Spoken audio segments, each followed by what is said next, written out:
Electoral bond आजाद हिंदुस्तान का सबसे बड़ा घोटाला, सबसे बड़ा भ्रष्टाचार है। और ये सिर्फ हम ही नहीं कह रहे हैं, ये सुप्रीम कोर्ट ने इसको अनकॉन्स्टिट्यूशनल जब करार दिया तो ये सिद्ध हो चुका। असलियत ये है कि एसबीआई ने जो नाम सामने किए हैं वो एक के बाद एक मोदी सरकार की कलई खोल रही है। अव्वल तो 6 साल के बॉन्ड का पैसा आया, विवरण और ब्यौरा सिर्फ 5 साल का ही दिया गया है। लेकिन जो बात उभर के आ रही है, सिक्के के 2 पहलू इसमें समझ में आ रहे हैं। एक है चंदा दो धंधा लो, लोग भाजपा को भर भर के पैसे दे रहे हैं और फिर वही भारतीय जनता पार्टी की सरकार उन लोगों को तमाम प्रोजेक्ट्स और तमाम योजनाएं दे रही है। दूसरा जो सिक्के का पहलू है वो है छापा वसूली।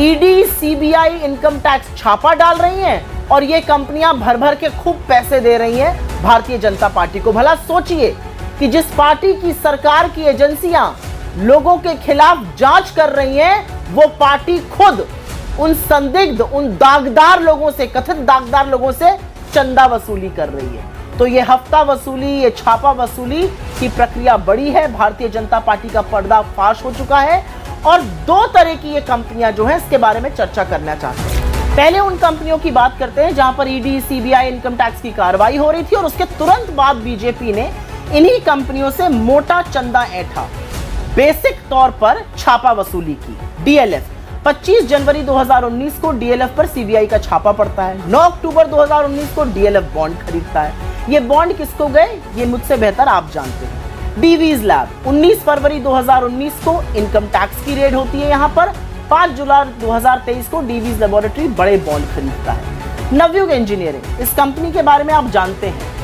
18 अप्रैल 2019 से लेकर 10 अक्टूबर 2022 तक इन्होंने करीब 90 करोड़ के बॉन्ड खरीदे। ये वही कंपनी है जो उत्तराखंड में सुरंग बना रही थी, जहां पर 41 मजदूर 17 दिन तक फंसे रहे थे। इनकी कोई जांच नहीं हुई। अब आप समझे क्यों। यूनाइटेड फॉस्फोरस 23 जनवरी 2020 यूनाइटेड फॉस्फोरस के यहाँ इनकम टैक्स का छापा पड़ता है। 15 नवंबर 2022 को वो मोटा बॉन्ड खरीदकर किसी को देते हैं। किसको देते हैं, क्या ये मुझे बताना पड़ेगा। आईएफबी एग्रो 25 जून 2020 को आईएफबी एग्रो पर जीएसटी का छापा पड़ता है। 8 अक्टूबर 2021 को वो बड़ा बॉन्ड खरीदते हैं। किसको देते हैं, यशोदा हॉस्पिटल गाजियाबाद का है। 26 दिसंबर 2020 को इनकम टैक्स का छापा पड़ता है। अप्रैल 2021 से लेकर अक्टूबर 2022 तक इन्होंने 162 करोड़ के बॉन्ड खरीदकर एक पॉलिटिकल पार्टी को दिए। Hetero drugs and hetero labs 9 अक्टूबर 2021 पर इनकम टैक्स की रेड हुई। 7 नवंबर 2022 को हीट्रो ड्रग्स और हीट्रो लैब्स ने बड़ी रकम, बड़ी मोटी रकम के बॉन्ड खरीदे। हल्दिया इंजीनियरिंग 20 मार्च 2020 को सीबीआई की रेड होती है।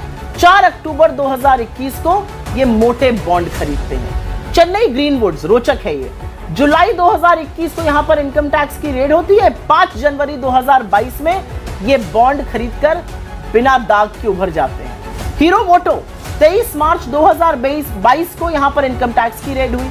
7 अक्टूबर 2022 को इन्होंने बॉन्ड खरीद लिया। Future gaming and hotel services, ये बहुत रोचक है। 3 अप्रैल 2022 को फ्यूचर गेमिंग की होटल सर्विसेज की जो कंपनी है 409 करोड़ की संपत्ति ईडी अटैच करती है। 7 अप्रैल 2022 को यही कंपनी करोड़ों का बॉन्ड खरीद के भाजपा को दे देती है। जिंदल स्टील एंड पावर 21 अप्रैल 2022 को ईडी की रेड।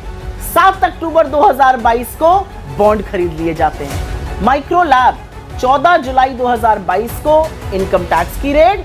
10 अक्टूबर 2022 को बॉन्ड खरीदे जाते हैं। क्या मैं बताऊं किसको दिए गए। एनसीसी 15 नवंबर 2022 को एनसीसी पर इनकम टैक्स की रेड होती है और नवंबर 2022 में भी एनसीसी बड़े बॉन्ड खरीदती है। कल्पतरु प्रोजेक्ट 4 अगस्त 2023 को इनकम टैक्स की रेड। 10 अक्टूबर 2023 को कल्पतरु प्रोजेक्ट बड़े बॉन्ड खरीदता है। डॉक्टर रेड्डीज लैब 13 नवंबर 2023 को डॉक्टर रेड्डीज पर इनकम टैक्स की रेड पड़ती है। 17 नवंबर 2023 को डॉक्टर रेड्डीज बॉन्ड खरीदकर एक पॉलिटिकल पार्टी को देता है। शिरडी साई इलेक्ट्रिकल 19 दिसंबर 2023 को इनके ऊपर इनकम टैक्स की रेड पड़ती है। 11 जनवरी 2024 को ये भी बॉन्ड खरीदकर सुरक्षित हो जाते हैं। और ऑरबिंदो फार्मा 10 नवंबर 2023 में इनके एमडी गिरफ्तार होते हैं। 15 नवंबर 2023 में इनका बॉन्ड खरीदकर दामन साफ हो जाता है। ये फलसफा है। अब उन कंपनियों की बात करते हैं जहां पर चंदा दो धंधा लो शुरू हुआ। मेगा इंजीनियरिंग, अप्रैल 2023 में मेगा इंजीनियरिंग ने करोड़ों का चंदा भारतीय जनता पार्टी को दिया, कुछ अनुमान से 1200 करोड़ का। 14,400 करोड़ के प्रोजेक्ट मिले हैं इनको।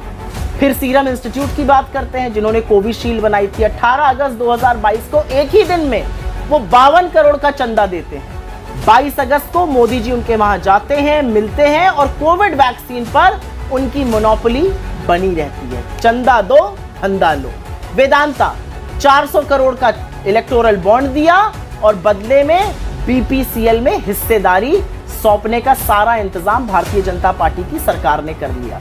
Torrent power, Bharatiya Janata party को डाला 86.5 करोड़ और उनको 7 मार्च 2024 को, चाहे वो महाराष्ट्र हो या गुजरात हो, 47,000 करोड़ का प्रोजेक्ट मिल गया। आईआरबी इंफ्रा, जुलाई 2023 में करोड़ों का चंदा बीजेपी को दिया। सरकार की ओर से कुछ ही महीनों में लगभग 6,000 करोड़ का प्रोजेक्ट मिला। बात यहां पर खत्म नहीं होती है। अब आते हैं एप्को इंफ्रा पे। 10 अक्टूबर 2022 को एप्को इंफ्रा बड़े बॉन्ड खरीदती है और फिर एप्को इंफ्रा को 9,000 करोड़ के टेंडर सरकार द्वारा मिल जाते हैं। वंडर सीमेंट नाम की एक कंपनी है, नवंबर 2023 में बॉन्ड खरीदती है। 6 जनवरी 2024 को गुजरात में एक नई सीमेंट फैक्ट्री खोलने का ऐलान करती है। ब्राइट स्टार इन्वेस्टमेंट, ये भी बड़ा रोचक है। 6 मई 2019 को बॉन्ड खरीदती है और उसके बाद 2022 में असम की सरकार उनके साथ एमओयू साइन करती है कोई मेडिकल फैसिलिटी को बढ़ाने के लिए। और उसके बाद बात करनी पड़ेगी बड़े बड़े ग्रुप्स की, उसमें से एक मित्तल ग्रुप है, बड़े बॉन्ड दिए। अब विश्व की सबसे बड़ी स्टील फैक्ट्री इस समय गुजरात में बनाई जा रही है। मोटे तौर पर यह पूरी तरह से साफ है कि चंदा लिया भारतीय जनता पार्टी ने, धंधा दिया उनकी सरकार ने। एक्शन लिया गवर्नमेंट की एजेंसीज ने, ईडी, सीबीआई, इनकम टैक्स जैसी एजेंसीज ने। मोटी रकम, मोटा माल कमाया बीजेपी ने, मोदी जी की बीजेपी ने।